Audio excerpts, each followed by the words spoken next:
Allez, on va démarrer cette présentation des boucles de l'Aulne, dans un endroit fort sympathique. Il y a du changement, on le sait, l'équipe des boucles a connu beaucoup de changements, beaucoup d'évolutions, et donc ce changement cette année, dans un lieu qu'on connaît bien, dans un lieu qui a vécu, quand vous regardez l'affiche avec tous les artistes qui se sont produits ici sur scène, ben voilà, ça fait bizarre de se retrouver dans cet endroit qui, vous avez pu le lire également dans le Télégramme notamment, et dans Ouest France bien sûr, un endroit qui a besoin de soutien actuellement. Je vais donner la parole à Alain qui va nous présenter quelques nouveautés. On parlera bien sûr du circuit et du plateau tout à l'heure. Alain, on va par exemple parler notamment des partenaires. Ils sont essentiels, c'est vital. Et on va parler également de ces maillots qu'on avait vus au centre-ville de Châteaulin, qui sont montés pour l'occasion ici au Run, comme on dit. La parole est à toi. Merci. Bonjour à toutes et à tous. Merci à Gaël Nicolas, maire de Châteaulin, président de la communauté de communes et conseillère régionale, d'honorer donc de sa présence notre présentation. Merci à Jacques Ouérou, donc maire de Castres et conseiller départemental, il vient nous rejoindre. Merci au président du comité départemental de cyclisme Ludovic Berder d'être avec nous, à Madame Jacqueline Palin, présidente du comité régional olympique et sportif, qui est également des nôtres. 2018 va encore justifier le titre de Châteaulin, capitale du cyclisme. Car après la superbe étape de l'essor breton, et je profite pour saluer Robert Quat qui est avec nous, donc l'essor breton, lundi dernier, on a vécu une superbe étape entre Plévin et Châteaulin, avec une arrivée mythique devant les anciens gradins du circuit de l'Aulne, avenue Louison-Bobet. Merci donc à nos amis de l'essor d'avoir choisi Châteaulin pour la 60e édition de leur course. Le 27 mai, ce sera donc la 19e édition des boucles de l'Aulne, après 60 circuits de l'Aulne. Le 11 juillet, le Tour viendra nous rendre visite. Et si nous avons sans doute fait découvrir le Ménékeler au Tour, c'est le Tour qui nous a fait découvrir la côte du Granec. Parce que c'est vrai, peu de monde, bon, à part bien sûr les Castois, et encore, je ne sais pas si tous connaissaient cette fameuse côte. Je ne suis pas sûr, hein. Mais enfin, toujours est-il que la répétition Ménékeler, donc Granec, est quelque chose, on a pu le voir lundi, qui devrait être sur un plan sportif très intéressant. Et cette étape Lorient-Quimper, je pense, vaudra le coup d'être suivi. Et justement, les coureurs qui ont la bonne idée de venir sur les boucles pour la reconnaître, ils auront peut-être un petit plus par rapport à ceux qui ne l'auront pas reconnue. Fin juillet également, encore une course donc à Châteaulin. Nos amis du VCC, donc, qui sont nombreux présents dans la salle, donc, organisent le trophée Jovelli, lequel Jo nous a quittés il y a quelques mois, et j'ai bien sûr une pensée pour lui, et je profite aussi pour vous demander une petite pensée pour l'ensemble des collègues disparus, pour les coureurs qui, hélas, sont décédés pour certains au cours des dernières semaines. Donc, si on peut marquer qu'on ait pensé pour tous. Merci. D'ailleurs, à ce niveau-là, comme c'est depuis quelques années, nous allons également, encore une fois, avec la présence de Catel, Botrel, Lubert, renouveler l'opération sécurité routière, laquelle opération est très importante hélas, il n'y a pas de concours, il n'y a pas que les coureurs de haut niveau, mais il y a beaucoup de cyclistes qui, hélas, payent un lourd tribut donc, sur la route. Les partenaires, effectivement, donc nous avons les collectivités, à savoir bien sûr la ville de Châteaulin, le département du Finistère, la région Bretagne, la communauté de communes Plévin-Châteaulin-Porzay, le Crédit Mutuel de Bretagne, qui est représenté par le président local, donc Yves Pinsec, et le directeur, donc Serge Rioux, la société Veolia, les maisons de l'avenir, Salin Holidays, Michel Salin, comme d'habitude, doit être au Venezuela, ou s'il n'est pas au Venezuela, il doit être en Australie. La CCI métropolitaine Bretagne-Ouest, donc je ne sais pas s'il y a quelqu'un de la CCI. Non. Enfin, merci à eux.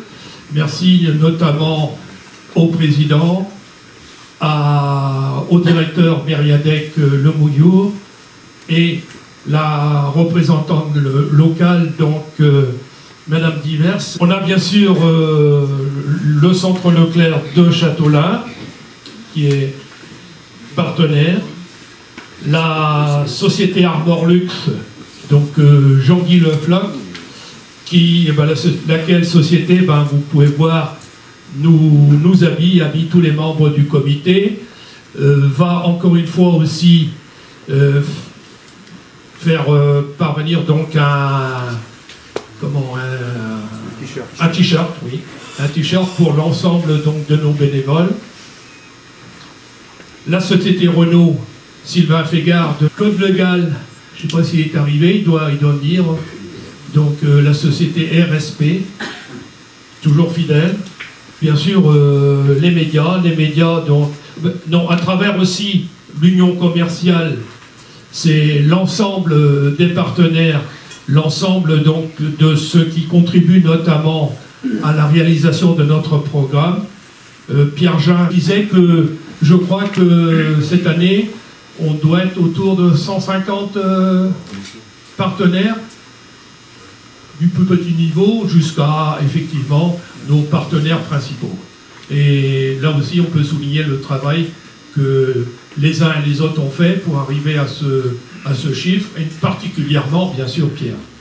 Les partenaires médias, donc le Télégramme, France Bleu, Brésil, son patron n'est pas loin, France 3,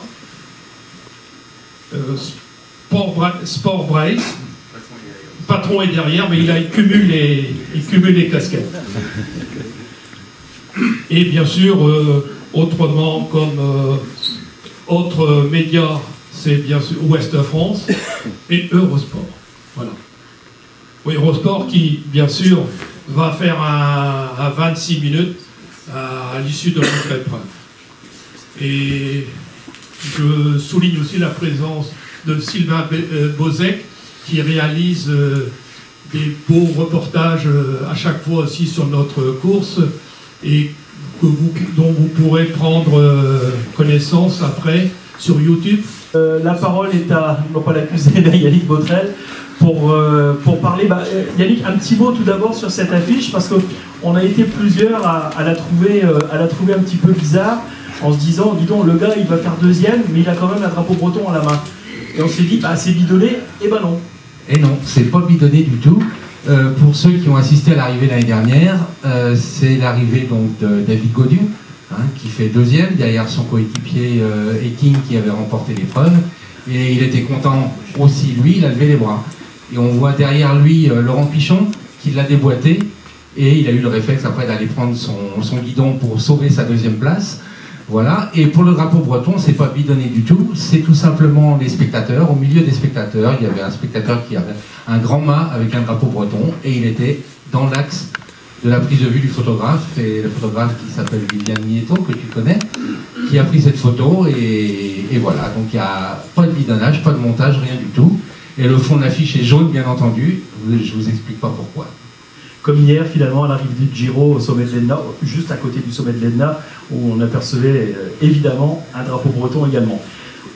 On va passer au deuxième panneau, Oui, histoire de rappeler qu'on approche tranquillement de la 20e édition. On n'y est pas tout à fait. Non, c'est la 19e, donc l'année prochaine on fera les 20 ans, enfin la 20e année des Boucles de l'Aulne. Et puis j'ai demandé à Jacques de nous laisser l'écran.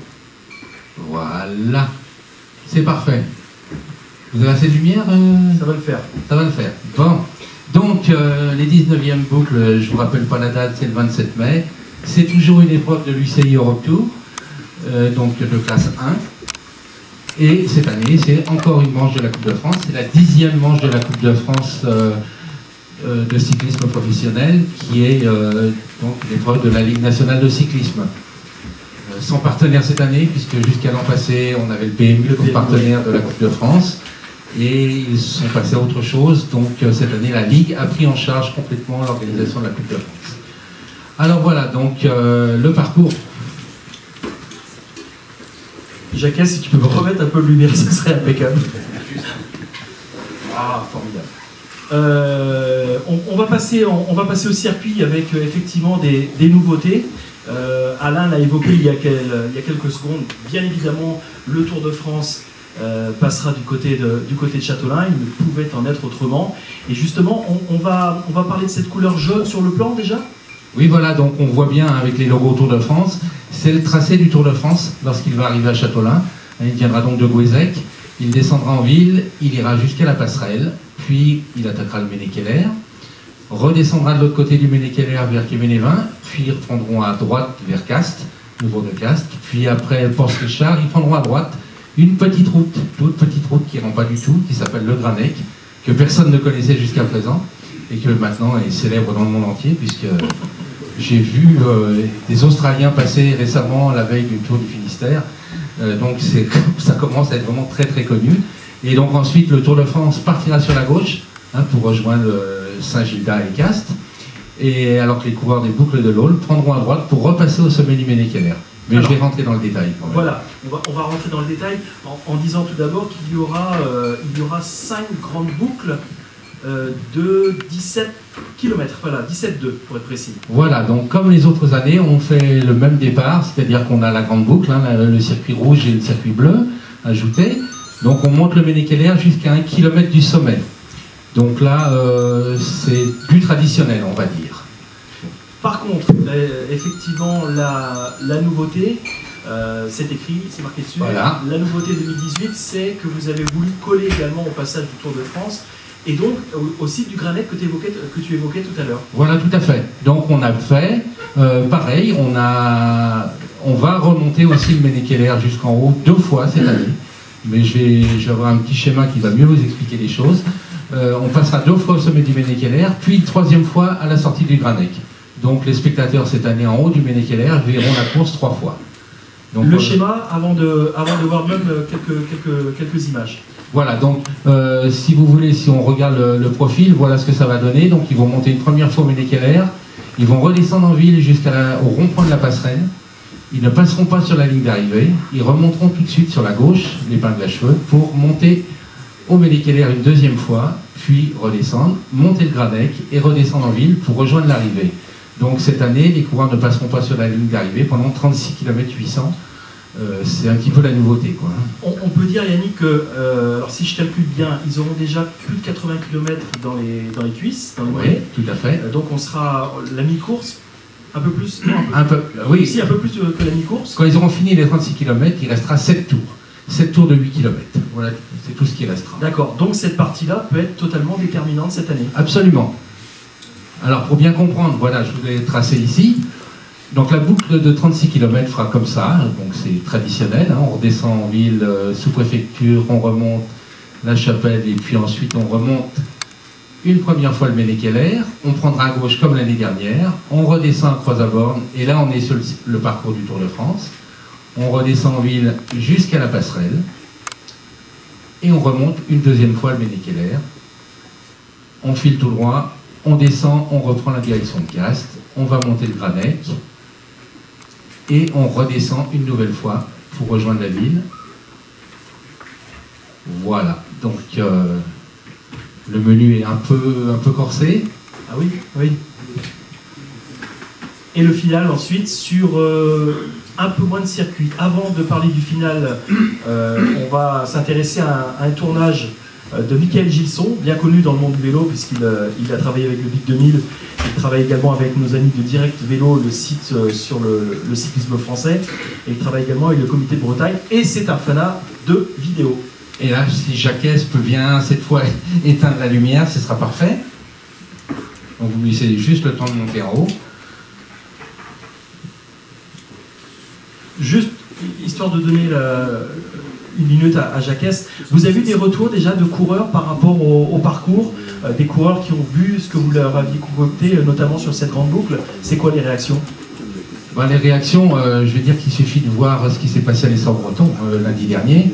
On a vu que le vainqueur de l'étape, il fait la différence dans la côte du Granec. Il a bouché l'écart déjà une première fois dans la côte, dans le Méné-Keller, et il a fini le travail dans le Granec. Donc il n'y a pas photo, on a vu les effets que ça pouvait donner. On a lu aussi quelques commentaires de Bardet, qui parlait du Méné-Keller, comme disait la bosse à la sortie de Châteaulin, ça va être quelque chose. J'ai ma petite idée, donc on sent que c'est en train de mûrir. On a vu aussi toute la BMC qui est passée. On a vu les commentaires aussi de tous ceux qui ont été reconnaître. Donc je pense que, je sais que Barguil est passé déjà plusieurs fois. Donc c'est en train de faire son petit chemin et puis on va voir. Donc voilà, ce que je vous propose maintenant, c'est de découvrir cette boucle du Granec, du Méné-Keller Granec. La demande de l'équipe Bronti aussi, particulièrement. Tout à fait.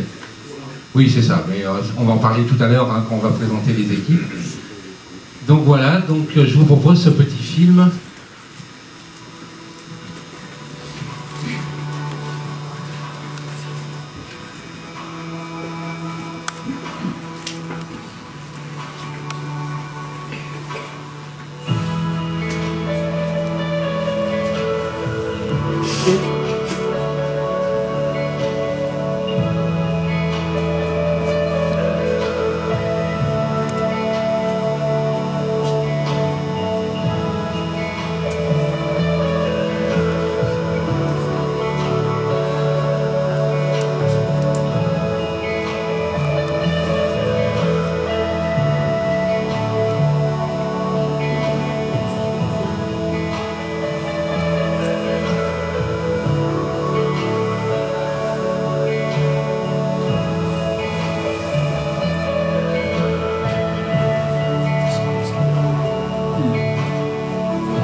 juste une petite pause pour vous faire une avant-première quand même. Hein. C'est l'espace animation qui va être créé au moment du Tour de France, le 11 juillet. Donc voilà l'emplacement, deuxième éolienne, en partant du sommet du Méné-Keller. Voilà l'emplacement qui a été retenu pour mettre avec nos amis de cast. Hein, toutes les associations de cast sont parties prenantes. Les boucles de l'Aulne seront aussi dans le coup sur cet emplacement où on mettra un écran géant. Et on aura sur place un commentateur génial, puisque c'est Daniel Manjas qui passera la journée avec nous, qui nous commentera l'intégralité de l'étape. Et les gens pourront voir passer le Tour de France en haut du Méné-Keller et en haut du Granec. Donc je crois qu'on prépare une belle journée. Et le tour passe à quelle heure ce jour-là? Autour de quelle heure? Aux environs 15h30, 16h. D'accord. Ça doit être ça, puisqu'on est à 1 heure de l'arrivée.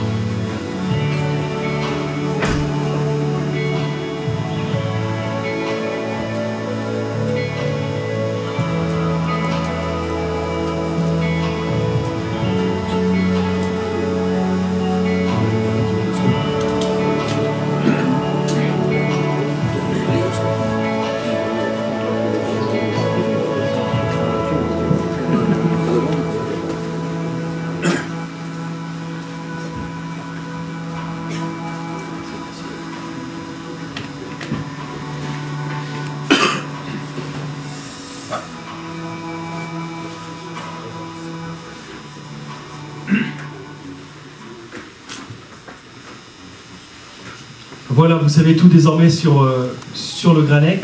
On va féliciter aussi l'acteur. Il m'a l'air bien affûté, toujours le cycliste. J'espère que vous ne l'avez pas fait grimper trop le Méné-Keller quand même. Ouais, tu sais ce que c'est que faire... Il faut faire plusieurs prises. Voilà, il faut faire plusieurs prises, donc forcément il y a des kilomètres au bout. Ok, merci beaucoup. On part sur... voilà, donc la dernière boucle. Donc quand ils auront fini ces 36 km 800, ils reviennent sur le circuit d'arrivée. Et là, donc, on a retiré une boucle, on est quand même relativement humain, donc on a retiré une boucle, ils ne feront que 7 boucles de 8 km 100 avant d'arriver, donc pour un total de 179 km 500. Un regard tout de suite, Yannick, sur, Alain en parlait tout à l'heure, un site d'arrivée voilà, qui fait l'affaire. Vous pouvez vous installer vraiment en face du lycée avec beaucoup de plaisir et beaucoup d'efficacité. Ben, sans se vanter, c'est, je pense, la seule course cycliste de la région, de Bretagne et voire du Grand Ouest, à avoir un tel site d'arrivée. On a en fait tout sous la main et les spectateurs peuvent retrouver toutes les équipes sur le même site. On retrouve donc grâce à Intermarché, Malice qui nous prête leur parking, on a vraiment toutes les équipes sur place.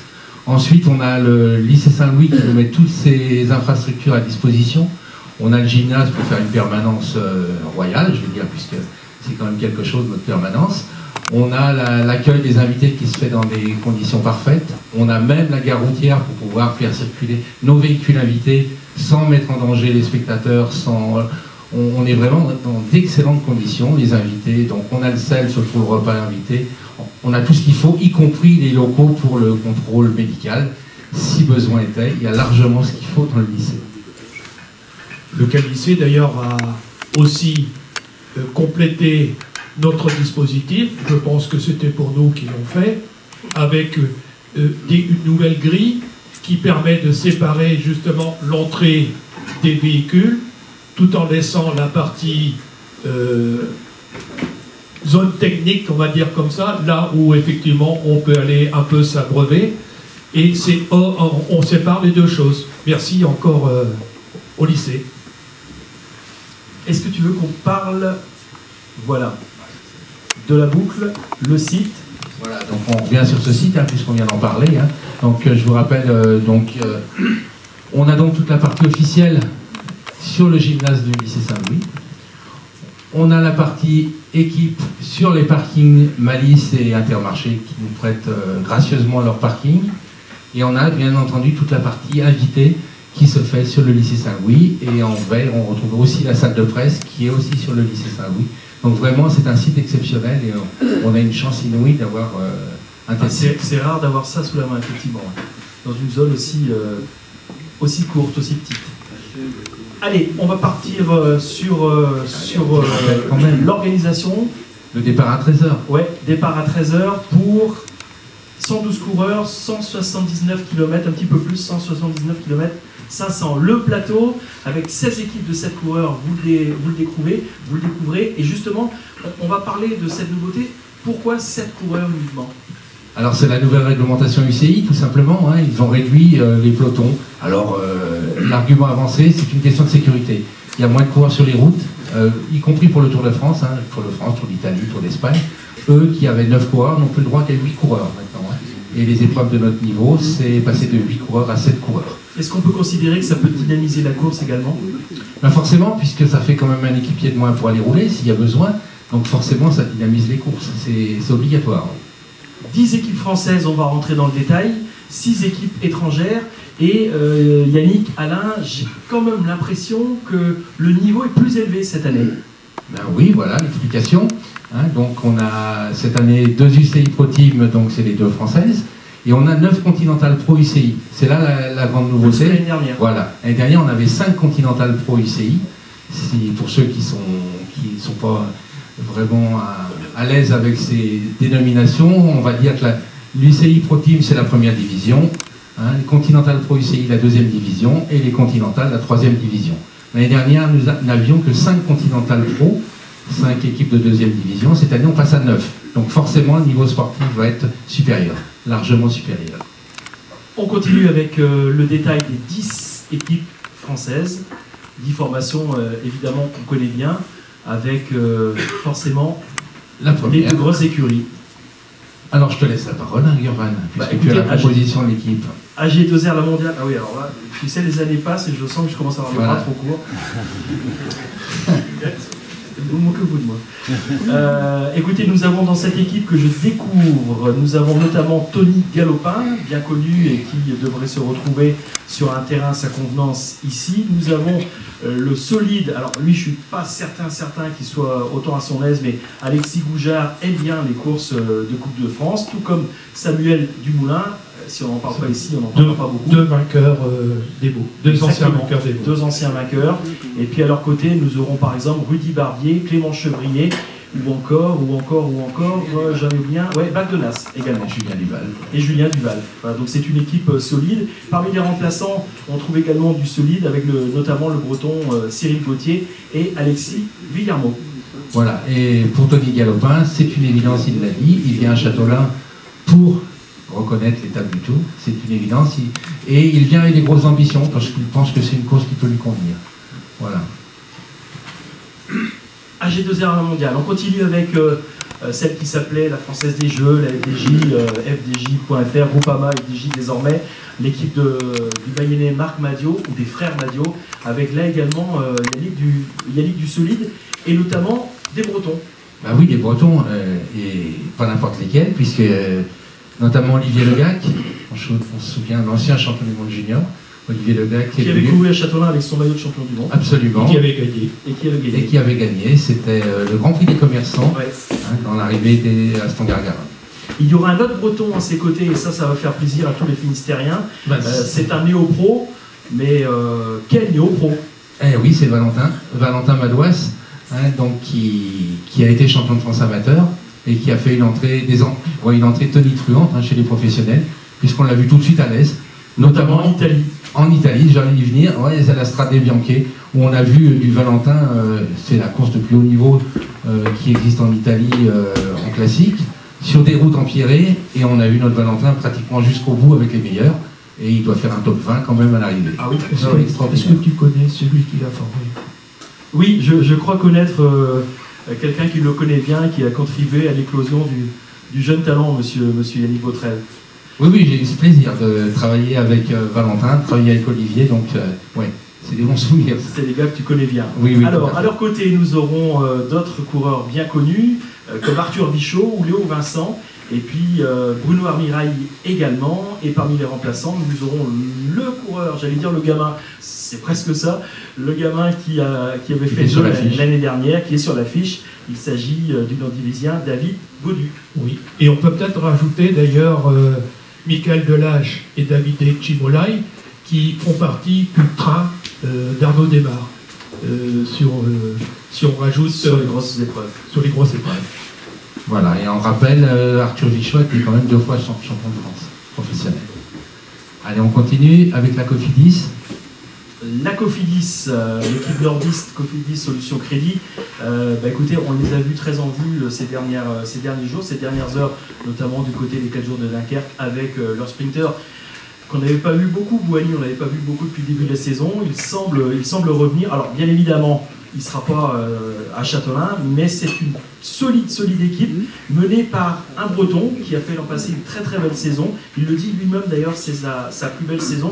Il s'agit du costarmoricain Julien Simon, mais il sera également très très bien entouré, notamment par une légion espagnole.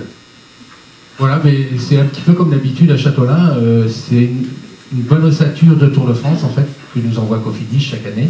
Et là encore, on retrouve les Espagnols, que ce soit les Rada ou Luis Angel Maté, qui sont des garçons qui seront au départ du Tour de France, c'est certain. Et puis, j'oublie pas dans l'équipe quand même le leader de la Coupe de France actuellement, qui s'appelle Hugo Hofstetter. Ouais, qui domine la Coupe de France, voilà, effectivement. Il n'est pas espagnol. Non. Un petit peu. Merci pour ces connaissances géographiques, Yannick. Donc vous l'avez bien compris, ça sera un candidat sérieux à la victoire, à la succession de Groupama FDJ sur la ligne d'arrivée des boucles de l'Aulne. On arrive à l'une des équipes professionnelles bretonnes. Alors c'est une équipe qui connaît quelques difficultés depuis le début de la saison, qui court, j'allais dire désespérément, faut pas exagérer, mais qui court après les bouquets, et qui sera menée à Châtelain par son leader, par Warren Barguil, en quête, on va le dire, d'un second souffle avant le départ du Tour de France. Oui, c'est ça. Warren est en difficulté, il ne faut pas le cacher, quoi, hein. Depuis le début de saison, on pensait qu'il allait quand même, à un moment ou à un autre, montrer le bout de son nez, mais d'après ce que je crois savoir, il attend Châtelain pour décrocher sa première victoire de la saison. Et ben voilà, le scoop de la soirée. Tremplin pour le Tour. Tremplin pour le Tour du côté de Méneskeller. À ses côtés, aux côtés de Warren Barguil, nous aurons quelques Bretons, notamment le jeune Trégorois Franck Bonamour. Nous aurons également Arnaud Gérard, l'ancien champion du monde des juniors, toujours dans cette formation. Le Breton d'adoption Romain Hardy. Pierre-Luc Perrichon sera également là, tout comme bien évidemment, Anthony Delaplace, et un Finistérien qu'on connaît bien, et qui connaît bien Châtelain également, et qu'on a vu sur l'affiche tout à l'heure, qui s'appelle Laurent Pichon. Oui, et Laurent Pichon a déjà été 4 fois sur le podium des boucles. Il lui manque juste la dernière marche à gravir. On se souvient notamment de l'année où il s'était fait doubler par Sébastien Hinault. Ça avait été un très joli sprint. Warren Barguil, donc le pronostic de Yannick Botrel pour les boucles de l'Aulne du 27 mai. Oui, tout à fait. Et puis, je n'oublierai pas dans cette équipe... Il le dit, mais je trouve qu'il se lance pas beaucoup. Non, mais il y aura de telles retombées pour Châtelain si Barguil gagne, que je pense qu'il va gagner. Et je n'oublierai pas dans cette équipe Anthony Delaplace, parce que c'était le malchanceux de l'année dernière. Anthony, en fait... plus sur un critérium. Anthony est tombé l'année dernière dans le dernier tour des boucles de l'Aulne, et il s'était fracturé la clavicule, ce qui l'avait privé de Tour de France. Donc il garde un mauvais souvenir de Châtelain, mais il n'est pas rancunier, il est de nouveau au départ cette année. Et il sera revanchard. On continue avec une équipe basée plus à l'est ou plus au sud-est du côté de la Vendée. C'est l'équipe bien évidemment de Jean-René Bernaudot, Direct Énergie, avec là aussi une belle équipe, un joli plateau, Yannick. Oui, avec le jeune sprinter Thomas Bouda, hein, qui est à son aise, même sur des circuits un petit peu accidentés, mais je crains pour lui que ce soit un peu trop accidenté à Châtelain. Mais on retrouvera également Adrien Petit, hein, qui nous fait une super saison encore. C'est un sacré coursier celui-là. Et puis Romain Sicard, qui est un grimpeur. Alors lui, moi je le vois bien celui-là dans le podium à Châtelain, Sicard. Et il y aura un Breton également au départ, c'est le coureur originaire du Nord Finistère, je crois qu'il est natif de Landerneau, mais il est du côté de Plouescat. Il s'agit de Péric Kemeler, qui tient son rang toujours dans cette formation. Qui, je crois savoir, est toujours licencié au VS Lesnovien. Absolument, voilà. Au VSL. On continue ? On continue. L'une des équipes françaises, il s'agit de Delco Marseille KTM, où il y a Provence également, Delco Marseille Provence KTM, avec, on va pas se mentir, c'est une équipe qui ne dispose pas d'aussi solides arguments que AG2R Mondial ou que Groupama évidemment, mais c'est une belle équipe de baroudeurs également. Oui, c'est une équipe de baroudeurs qu'on connaît depuis des années, comme Yannick Martinez par exemple, qu'on connaît depuis bien longtemps. Par contre, il y a une attraction, on va dire ça comme ça. C'est un jeune coureur qui s'appelle Joseph Areruya, et il vient du Rwanda. Hein, c'est un jeune coureur qui vient d'arriver. Il a gagné en début de saison le Tour du Gabon, hein, la Tropicale Amissa Bongo. Et il a tapé dans l'œil de Delco Marseille qui faisait la course là-bas et ils lui ont proposé un contrat pro. Et donc il est passé professionnel chez Delco. Il a 22 ans le garçon et il est déjà très affûté. À la Tropicale Amissa Bongo, il y avait quand même des équipes comme Direct Energy au départ. Et là, donc, il a la position de leader dans cette équipe, c'est ça? Il a la position de leader dans l'équipe. Voilà, c'est ça. Okay. On continue, on va citer quand même également Jérémy Levaux, Yannick Martinez, tu l'as dit, Mauro Finetto. Donc voilà, c'est une équipe de battants. Les gens qui ne connaissent pas vraiment le vélo peut-être ne les connaissent pas, mais c'est une équipe de sérieux candidats. On continue également avec l'équipe qui a été présentée à l'intersaison, qui est basée du côté de Tex, près de Vannes. Il s'agit de Vital Concept Cycling Club, qui bosse beaucoup avec le VCP Ludiac également, avec leur maillot, non pas vert, mais qu'ils appellent le maillot Glaze, ce qui démontre bien l'attachement de cette équipe à la région Bretagne. Avec là également, Yannick, des coureurs bretons comme Johan Lebon. Voilà, c'est de lui que j'avais parlé, effectivement, Johan Lebon, encore un ancien champion du monde junior, 2008, mais qui est toujours vaillant, toujours solide. Hein, on l'a vu récemment sur les dernières courses, on voit régulièrement son nom dans les communiqués. Alors Cocard, qui est le leader de cette formation, ne sera pas là parce que c'est pas forcément le type d'épreuve qui l'intéresse, qui le concerne. Par contre, vous aurez Marc Fournier, bien connu en Bretagne, il a souvent levé les bras en Bretagne, Adrien Garel, qui est un jeune coureur également. Le solide Steven Lamerting sera également du déplacement, tout comme l'expérimenté Lorenzo Manzin, qui a couru à Châteaulin, me semble-t-il déjà, mais sous le maillot de la FDJ. Et puis ensuite, on aura Kevin Reza et Tanguy Turgis, un jeune coureur dont on reparlera certainement à l'avenir. On part dans le nord, on repart dans le nord plutôt, avec l'équipe Roubaix-Lille Métropole. Et là, c'est un petit peu comme les Marseillais. C'est pas une équipe qui fait la une très souvent, mais qui réussit à se maintenir, Yannick. Oui, tout à fait. Ben, on retrouve un garçon qui vient de gagner sur le Tour de Bretagne, si je ne m'abuse, hein, Antoine Marquis, qui a gagné sur le Tour de Bretagne. On retrouve aussi un ancien champion de France professionnel, Steven Tronet, qu'on a vu à Châteaulin plusieurs fois déjà, et un ancien champion du monde sur piste, Morgan Kleski, qui était dans l'équipe de l'armée de terre et qui s'est retrouvé sans travail, puisque l'équipe de l'armée de terre s'est brutalement arrêtée, et il a retrouvé un contrat, comme Steven Tronet d'ailleurs, ils ont retrouvé un contrat avec Roubaix. Je suis pas sûr qu'il soit vraiment à son aise, lui, du côté de Châteaulin et du côté du Méneskeller. Jérôme Ménard sera également du déplacement, Tom Dermis également, le Belge, et puis écoutez, non, Pierre Gouault, il est remplaçant cette fois. Est-ce qu'on a fait le Et il vient de se casser la clavicule, donc il n'aurait pas pu. Ouais, exactement. On va continuer avec les deux dernières équipes. Alors, Saint-Michel-Aubert, qui s'appelait jusqu'à présent Aubert 93, HPBTP l'année dernière Aubert, et maintenant Saint-Michel-Aubert avec les galettes. Avec un leader bien connu également du côté de Châteaulin, c'est Romain Feillu.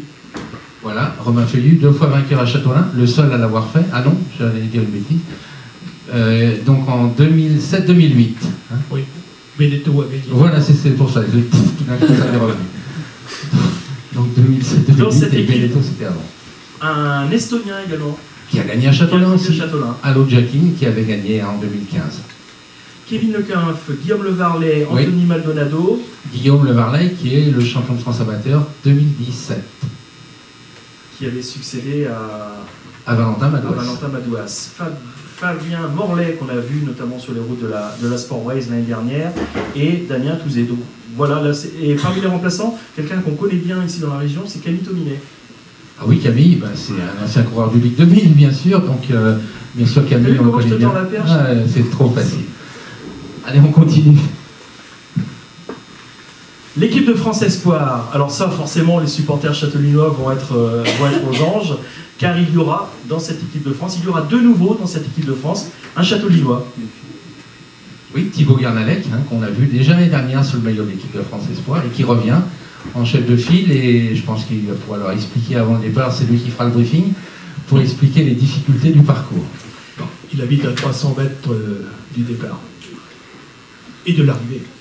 Et il y aura dans cette équipe également Mathieu Burgodeau, qui est un coureur de Vendée, si mes souvenirs sont bons. Absolument. Qui fait partie des meilleurs espoirs français, qui est fils de marin-pêcheur du côté de l'île de Ré et qui adore la Bretagne et notamment Châteaulin. Il nous l'a dit l'autre jour lors d'un repérage sur les championnats de France à Plougastel. Et il faudra certainement compter avec ce coureur. Rappelez-vous de ce nom, Mathieu Burgodeau. Marlon Gaillard sera également dans l'équipe, tout comme Jérémy Bellico, Victor Lafay et Aurélien Paré-Peintre, de jeunes Français qui seront, qui vont découvrir le haut niveau ici à Châteaulin.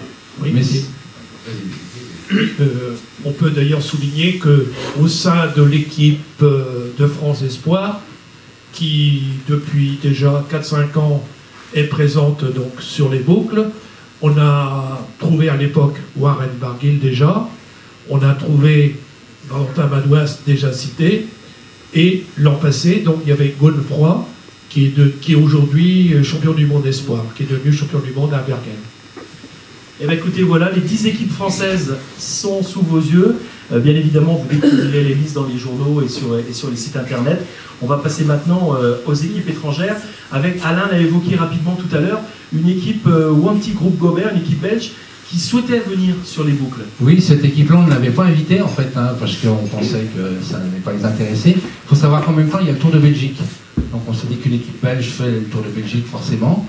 Et on a reçu, Alain a reçu un appel de directeur sportif qu'on connaît depuis de longues années, Hilaire van der Schuren.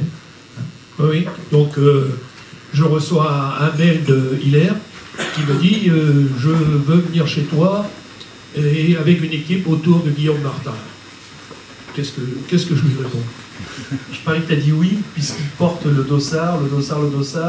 Il aura le dossard numéro 1, ce sera Christian Eking, le vainqueur de l'année dernière, qui est passé dans cette équipe Wanty, maintenant il a quitté la FDJ, il aura le dossard numéro 1. C'est vrai que ma seule exigence a été effectivement que l'ancien vainqueur vienne. Voilà, c'est tout. Est-ce qu'on peut dire que Guillaume Martin, qui est un jeune Français, un jeune grimpeur également, il va se retrouver ici sur un terrain à son avantage, il sera à son aise? Ah c'est sûr, c'est un terrain qui lui va comme un gant, je pense qu'il ne sera pas loin de la gagne non plus celui-là, je crois que là on est en train de cerner les noms des coureurs qui seront à l'arrivée sur le podium, quoi.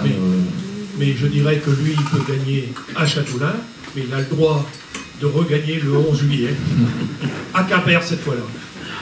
Voilà, Wanty. On l'a vu d'ailleurs sur le podium, autour du Finistère. Exactement. Donc, des terrains comme exactement. Ça il avait été parmi les plus virulents, notamment du côté de Locronan, au passage, au sommet de Locronan, de la montagne de Locronan. Wanty Groupe Gobert, on continue? Absolument, avec les Espagnols, qu'on a déjà vu à Châteaulin, qui venaient régulièrement à Châteaulin. L'année dernière, ils avaient fait l'impasse, et puis ils reviennent cette année. Avec un Français. Oui. Un Français qu'on connaît bien en Bretagne d'ailleurs. Yanis Issad. Ouais, Yanis Issad qui a couru donc dans l'équipe Sojasan, l'équipe de Stéphane Hulot, et qui est en grande forme puisqu'il vient de remporter une étape du Rhône-Alpes-Isère Tour. Autrement, donc, l'équipe sera composée d'un Italien et de 5 Espagnols, dont Quadros. Est-ce que tu as autre chose à dire sur cette équipe? On continue avec les Basques et Euskadi, Basque Country Warriors. C'est la partie délicate de cette présentation où nous devons nous lancer dans la présentation des coureurs basques. Et c'est là que généralement, c'est dramatique. Donc, généralement, j'essaye de tourner le commentaire pour que ça soit Yannick qui le balance. Yannick, on va commencer par un coureur qui a gagné la première étape du Tour d'Aragon. Oui, tout à fait, c'est Abirastouri, jaune de son prénom, qui a gagné aujourd'hui la première étape du Tour d'Aragon. Donc, un coureur en forme. Il est en préparation de Châteaulin lui aussi. Voilà. Et il y a aussi son suivant immédiat qui s'appelle Michael Aristi, qui est aussi en forme, puisqu'il a fait le 6e aujourd'hui de l'étape, remporté par Cocard, sur les 4 jours de vainqueur. T'es un petit peu gonflé parce que vous savez, les Basques, ils mettent le nom du père et de la mère. Ouais, et là, tu coupes en deux à chaque fois, je trouve ça un peu gonflé. Bon, allez, Aristi Gardocchi. Voilà. Cyril Barth, ça tu l'as dit, par contre, je voudrais que tu me parles du coureur suivant, Beñat. Beñat Exopo Rena. Chopolena, exactement. Voilà, on va vous épargner le suivant quand même pour les autres, mais on peut dire Irizar Lascouregne, on peut y aller, parce que quand on est lancé, les jours gagnent. Et puis Rodriguez Sergio, qui est le 7e coureur. Non, il y a encore Udando Godson, qui est le 7e coureur. Voilà, c'est fait. Comme vous faites des exercices de prononciation, je crois que tu as oublié le remplaçant numéro 2 de l'équipe d'Elco Marseille. S'il te plaît. Ah oui, le polonais. Un polonais. Kasper Kiewicz. Absolument, Prémislav de son prénom. Prémislav de son prénom. Monsieur le Président, vous allez sortir maintenant. Allez, on continue avec une autre équipe étrangère. Yannick. Les Russes de Gazprom Russe Vélo. Alors, une équipe qu'on a beaucoup vue l'année dernière. Ils ont fait un travail d'enfer l'année dernière. Ils se sont rincés complètement sur les pentes du Ménécalaire. Mais on n'a vu que ce maillot bleu pendant une bonne partie de l'épreuve. Hein, on se souvient que l'année dernière, il y avait une échappée qui avait pris 6 minutes d'avance. Ouais. Et derrière, on a vu les maillots bleus rouler. C'est revenu, ça s'est regroupé, c'est ressorti. Et bien entendu, il n'y avait aucun Gazprom dans la nouvelle échappée. Et ils ont remis ça, ils ont reroulé. À l'arrivée, bon, on les a pas revus, mais ils avaient fait le boulot. Ouais, ils avaient fait le boulot. Là, si tu veux, je te laisse aussi pour les non-russes, hein, à ton tour. Et là, par contre, eux, ils étaient en préparation du championnat de Russie, parce qu'il y avait un des membres de l'équipe qui était présente à Châteaulin, qui est devenu ensuite champion de Russie. Je vous donne pas les noms des Russes, ça Si. ça ira. Quelques-uns. Hein? Non. Laisse un peu de travail à Daniel Manjas. Voilà, il le fera très très bien. Le Russe de Daniel Manjas, c'est très très bon, il est excellent. Ouais, je note, Goran, tu te dégonfles. On continue. On continue avec une équipe bien connue également, qui est déjà venue régulièrement à Châteaulin. Oui, je pense que c'est peut-être la plus ancienne équipe qu'on voit à Châteaulin, Differdange. Voilà. Ce sont des gens qui viennent nous voir, des luxembourgeois, enfin des luxembourgeois de nom, hein, le siège de l'équipe. Parce que dans l'équipe, on retrouve un Italien, un Hongrois, 2 Belges, un Italien, un Moldave et un Allemand. Les luxembourgeois sont remplaçants. Alors, dans cette équipe, Claudio Catania notamment, Yael Donders, Olivier Pardini, qui est un coureur belge, comme son nom n'indique pas, et Yann Petelin. Bon, c'est vrai que ce n'est pas des stars du cyclisme international, mais c'est des gars qui peuvent faire basculer une course à un moment donné, surtout sur un relief mouvementé comme celui des boucles de l'Ogne. Enfin, moi, je les admire quand même, parce qu'ils reviennent à Châteaulin et ils ne viennent pas en terrain inconnu, quoi. Et ils reviennent tous les ans, quoi. Très souvent, dans la première montée du Ménécalaire, il y a un Differdange de lâcher, quoi. Donc, ils se le disent. C'est pas forcément leur profil, ça c'est Je pense que c'est pas un cadeau de les envoyer à Châteaulin. À qui le dis-tu? On continue. Et la dernière équipe, les Italiens de D'Amico, Utensil Nord, donc c'est une équipe italienne qui est venue, ça doit être sa 3e ou 4e apparition à Châteaulin. Ça devient des fidèles aussi. Et une équipe, là par contre, on a quelques coureurs dans l'équipe qui tiennent la route, hein, notamment un certain Bettini, oui. Mais c'est pas le père. C'est le fils de? Je ne sais pas. C'est le fils de Monsieur Bettini, d'après la presse. Francesco Bettini, Ettore Carlini, etc., etc. Emmanuel Onesti, ce qui fait en tout, si mes calculs sont bons, 112 coureurs. Alors, je l'ai noté parce que... Et puis, je voulais voir que c'était un peloton très, très international. Donc, 112 engagés, comme tu as dit. Bravo. Et 13 nationalités. Voilà, un petit peu ce que ça représente en échantillonnage. Les Français en masse, mais ça c'est pas étonnant, vu le nombre d'équipes françaises. Les Espagnols, les Italiens, les Russes. Je vous ai dit, il y a un Rwandais, un Moldave. Donc, ce sont quand même des nationalités qui s'ouvrent au cyclisme international. Merci Yannick pour la présentation de ce peloton. Bien évidemment, vous connaissez la passion de mes deux camarades et de tout leur comité, bien évidemment, pour le cyclisme, qu'il soit professionnel mais également amateur. Et cette année encore, Alain, Yannick, vous allez continuer à travailler avec la sécurité routière. Et je vais demander à Catel Botrel de nous rejoindre pour évoquer une cause essentielle. Il ne faut pas baisser les bras, c'est évident, il y a des drames, il y a encore trop de drames. Donc Catel, je voudrais qu'on rappelle cette cause essentielle.